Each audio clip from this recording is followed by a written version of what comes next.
But we begin tonight with a shocking story. It's about the men and women who police some of Canada's most remote communities. In many cases, the officers live in squalid homes. They're isolated from their families, and their mental health is suffering. Some have turned to suicide. And as our senior investigative correspondent Jennifer Tryon discovered, others may take the same drastic step if something isn't done soon. Arresting someone twice her size, drunk, unpredictable, and often violent. Statistically, this is a twice daily occurrence. Get some sleep, all right? It's rare that she even has backup. There's not even a two-way radio to headquarters in Thunder Bay if she needed help. That's just the job. Night. Lots of times you'd be here doing that by yourself? Yes, I do that by myself. Her childhood dream of policing her own community has long been overshadowed by the damage the job is doing to her state of mind. I use substance, like alcohol. That's just to numb the feeling. I don't want to feel it.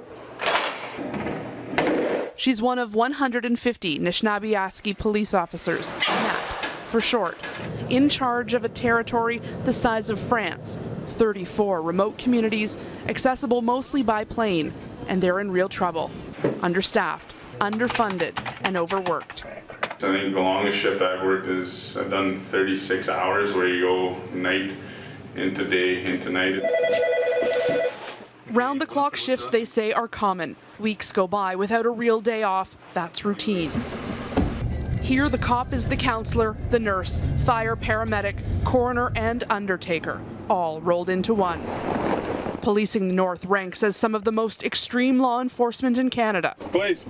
Crime severity in these communities is 5 times higher than anywhere else in Ontario. He just pounded her. Is that your house? Here, a woman has been beaten by her partner. Tell him the truth, Amy. Actually, I got him right here. The officers find the guy, You got anything on him? put him in jail. Seems routine, but it's not. He's my cousin, so that's the thing about being here is... That's your cousin? Yeah. Yet another stress. We didn't pick on you, Darren. We got a call. We're doing our job. Now imagine that call was for his relative's overdose, murder, or suicide. It often is. Right now, we have almost 20 of our officers that are off on some sort of sick leave or workman's compensation or that sort of thing.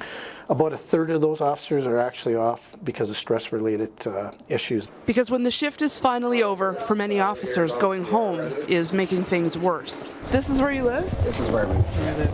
Officers not from reserve communities fly in for shift rotations.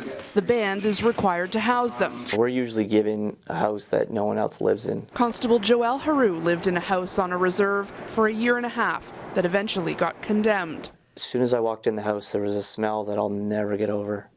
It was thick, thick, thick mold. You could see it through the walls. You could see it on the windows. There was just such a strong smell, and I instantly got a headache and I instantly felt ill. After so long of living in there, I actually started to vomit blood. And they took me out for a little bit, and then they put me back in because there wasn't anywhere else to stay. A leak in the heating system in his residence gave him carbon monoxide poisoning. One night that heating system failed, he nearly froze to death. I think about that every day. I don't know how much longer I can keep doing this. I love the career, but I don't know how much longer I can stay up north. All of these stressors, the workload, the housing, the isolation, are piling up, and there's a breaking point. Sergeant Brian Wesley has post-traumatic stress disorder and depression, all job-related. Did you ever try to take your own life? In Moose Factory, I thought about it. He's not the only one. In the last 3 years, 4 NAPS officers have tried to kill themselves. 2 have committed suicide.